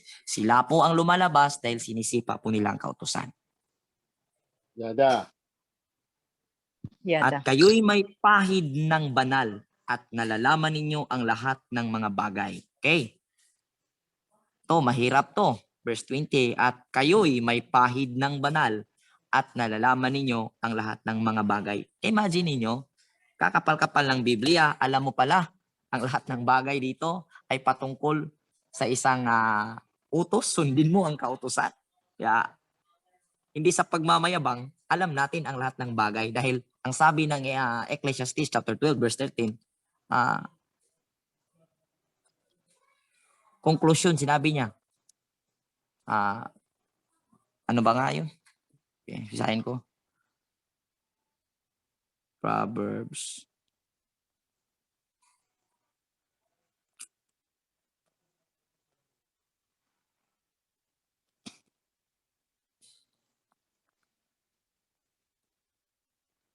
Ito ang wakas ng bagay. Lahat ay narinig. Ikaw ay matakot sa Elohim at sundin mo ang kanyang mga utos sapagkat ito ang buong katungkulan ng tao. Yun pala.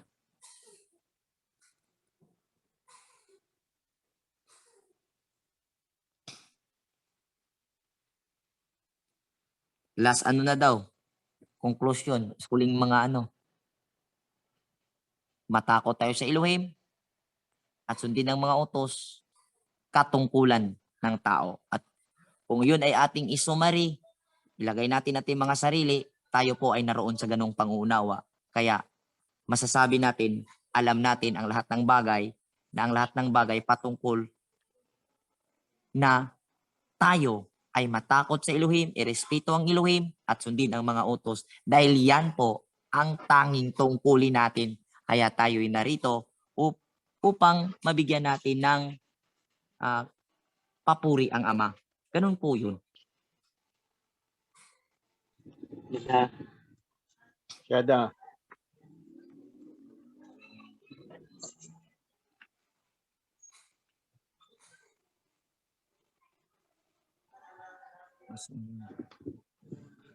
"21, hindi ko na kayo sinulatan ng dahil sa hindi ninyo nalalaman ang katotohanan, kundi dahil sa inyong nalalaman. At sapagkat alinmang kasinungalingan ay hindi sa katotohanan." Okay. Verse 21 sa Bisaya. "Gisulatan ko kamo dili tungod kay wala kamo masayod, tungod kay wala kamo masayod, tungod kayo gisulatan ko kamo dili tungod kay wala kamo masayod sa kamaturan, kundi tungod kay nasayod kamo niini ug nahibalo nga walay bakak nga nagagikan sa kamatuoran." Okay? Hindi pala ito'y sinusulat. Talagang tiyak po na ang kasulatan ng mga apostol ay hindi para sa mga hindi po para ito sa mga taong hindi sumusunod sa kautusan. Dahil sinasabi niya, isinusulat niya ito dahil alam natin ang kautusan. Alam natin ang kautusan. So, ngayon, ang lahat ng kasulatan ng mga apostol ay para talaga sa mga nakakatuklas sa Torah. Hindi para sa hindi nakatuklas sa Torah. Hindi para sa Kristiyano. Hindi para sa sumisipa sa kautusan. Kundi para sa atin na nakasumpong sa Torah at nakakakilala na mayroong kautusan. Upang inihayag ni John sa atin, upang ating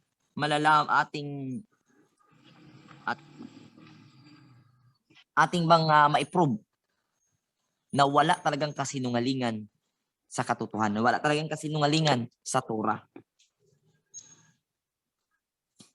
"Sino ang sinungaling kundi ang tumatanggi sa Misaya ay siyang sa Misaya, ito ang anti-Misaya. Makatuwid ay tumatanggi sa Ama at Anak. Kung itinatanggi mo ang Torah, itinatanggi mo ang Misaya." Ibig sabihin, ang Misaya yun ang covenant. Kung itinatanggi mo ang Torah, itinatanggi mo ang covenant. Naglibog po ako. Naguguluhan po ako sa mga rason na ano ka, Torah o covenant? Hindi po tama. Dahil ang Torah at covenant ay hindi po pwedeng magkahiwalay. Dahil naggumagawa ng covenant ang Ama sa tao, nilagyan niya ng Torah upang mapapatibay ang covenant. Ibig sabihin, hindi lumalabas ang Torah kundi dahil sa covenant. At hindi rin pwede na ilabas, nandyan ang covenant at wala ang Torah, dahil ang sabi, pinapatibay ang kasunduan sa pamamagitan ng kautusan niya. So, kung tinanggap mo ang Misaya, ay kailangan mo ng Torah. At kung sinasabi mong kaisa mo ang Misaya, kaisa mo rin ang Ama, at ang sinabi ng Misaya, "If you love me, keep my commandments." Ang sino mang tumatanggi sa anak ay hindi suma sa kanya ang Ama. Kapag initanggi mo yung covenant, hindi sa atin ang Ama. Dahil ang gumagawa ng covenant ay ang Ama.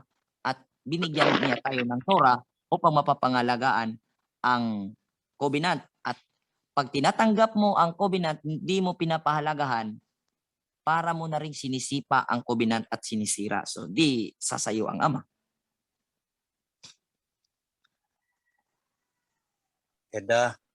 "Tungkol sa inyo ay mananahan sa inyo ang iyong naririnig, buhat ng pasimula. Kung mananahan sa inyo, yaong buhat ng pasimula ay iyong narinig, kayo naman ay mananahan sa anak at sa Ama. At ito ang pangakong kanyang ipinangako sa atin, ang buhay na walang hanggan. Yan, very popular, buhay na walang hanggan. Bukang bibig ng mga mananampalataya, ngunit hindi naman siniseryoso ang tinatahak na daan para marating ang sinasabing buhay na walang hanggan. Verse 26, isinusulat ko sa inyo ang mga bagay na ito tungkol sa mga bagay na ibig na magligaw sa inyo. Sinulat pala ni John itong mga usaping ito dahil maraming nang liligaw. Ayaw po nating maligaw. Focus po tayo sa Torah dahil yun po ang nakikita nating liwanag pag mawawala. Kasi ang Torah is light. Pag mawawala ang Torah, syempre kadiliman ang nandun. Hindi mo na alam kung saan ka tutungo. 27, tungkol sa inyo, ang pagpahid sa Kanya ay iyong tinanggap ay mananahan sa iyo at hindi ninyo kailangan kayo'y turuan ng sinuman kung paanong kayo'y tinuturuan ng Kanyang pahid tungkol sa lahat ng mga bagay at siyang totoo at hindi kasinungalingan at kung paanong kayo'y tinuturuan ito ay gayon kayong nananahan sa Kanya. Walang magtuturo daw dahil alam na natin, dahil isinusulat na. Ang ginagawa po natin, hindi po ito pagtuturo, kundi ito po ay pag-ignite sa mga salita na nandyan sa inyong mga puso at inyong mga diwa. Dahil katotohanan po na alam ninyo. Bakit? Nadi-discern po ninyo kung tama o hindi ang tinuturo. Bakit may masasabi niyo, ay hindi ako nabibless sa kanyang turo. Dahil po yan, nasusulat na ni John, alam na natin, ang ginagawa na lang ng speaker is i-ignite ang mga salita na naka-engrave sa inyong puso at isipan na kung saan alam nyo na. Ngunit i-ignite na lang, kumbaga nakalawang dyan sa loob ninyo, kaya kailangang may mag-ignite.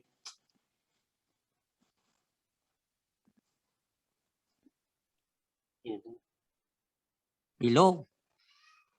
Yada. Yada. Yada, bro.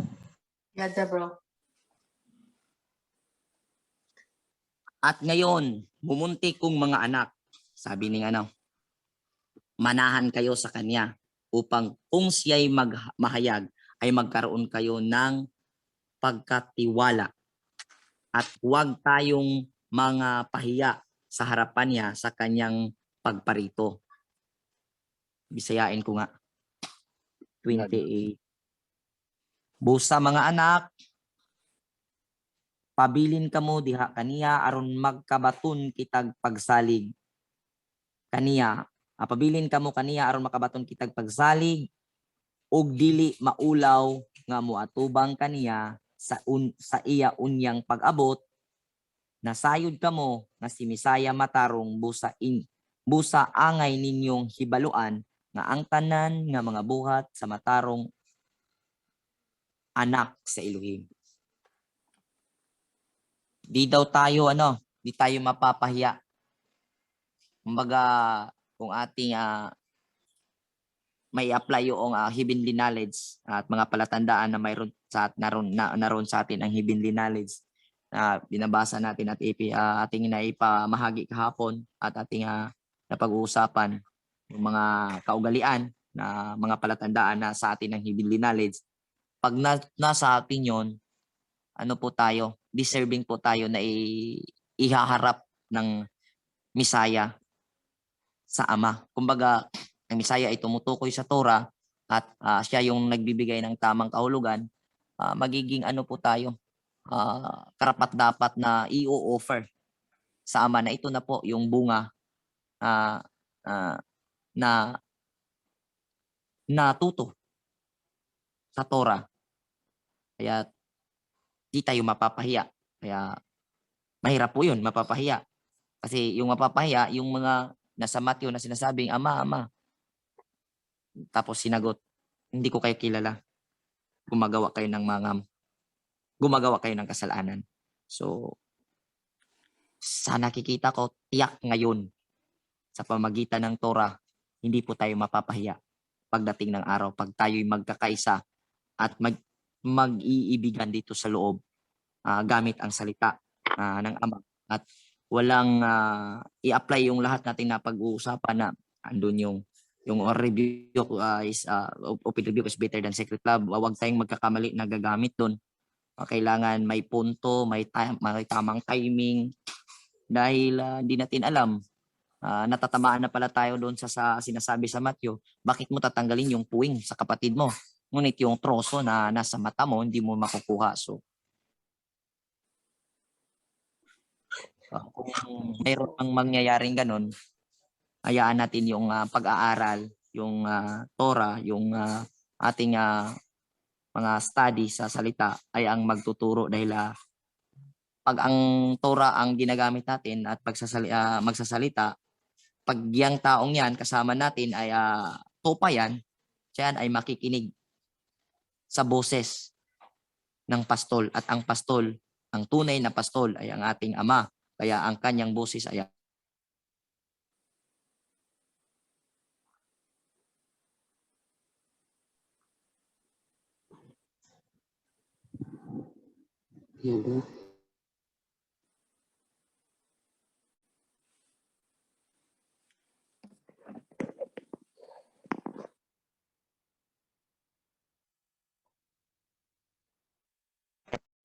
kapatiran o bawat kahit tayo kung ginagawa natin ang kautusan niya at masasabi natin tayo'y anak ng Alhayam. Yan ang po ang ating workshop sa araw na ito at salamat sa lahat ng mga nandito at nagbibigay oras upang ating mapag-usap-usapan ang mga salita ng Ama at nawa po ito ay makakatulong sa bawat isa.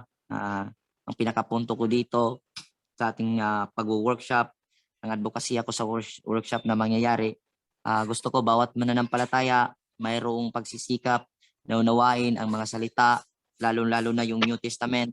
I-practice natin, practicein natin or sa unawain natin, practicein nating unawain ang mga salita dito sa New Testament na naka-align doon sa sinatawag na Old Testament upang darating ang time na makaharap natin yung mga ginagawa nilang pinag-uumpog nila ang dalawang kasulatan na ito na sinasabi ng Old and New ay maipahayag natin nang sa ganun nagawa natin na naitama at naibigay ang tamang kahulugan kagaya ng ginawa ng Misaya. Kaya salamat po sa lahat.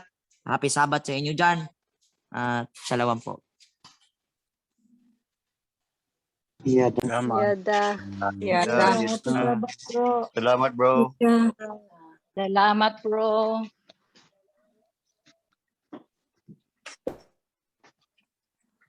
Dito sa Kuya Nuli? Wala. Wala bro, ewan ko ba't wala. Absent man. Sis Rowie, Salamat, bro. yung ating music. Then final ano tayo? Yung last prayer.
ibang alayang kundi ikaw lamang.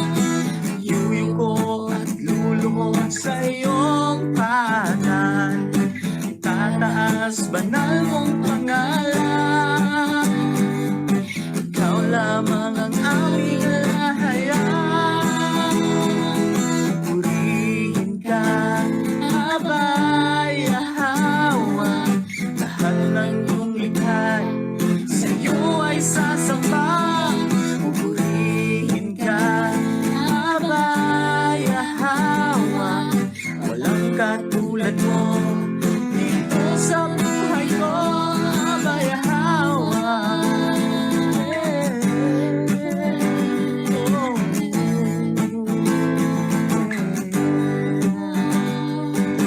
Nilalapit sa iyong harapan, magbibigay papuri sa iyong ngalan. Walang ibang alayam kundi ikaw lamang. Yuyuko at luluhod sa iyong kanan. Tataas banal mong pangalan. Ikaw lamang ang aming alahayang. Purihin ka, Abay Yahweh. Lahat ng iyong likhay sa iyo ay sasamba. Purihin ka, Abay Yahweh. Walang katulad mo dito sa buhay ko, Abay Yahweh. Purihin ka, Abay Yahweh. Lahat ng iyong likhay sa iyo ay sasamba. Purihin ka, Abay Yahweh. Walang katulad mo dito sa buhay ko, Abay Yahweh. Walang katulad mo dito sa buhay ko, Abay Yahweh. Walang katulad mo dito sa buhay ko, Abay Yahweh.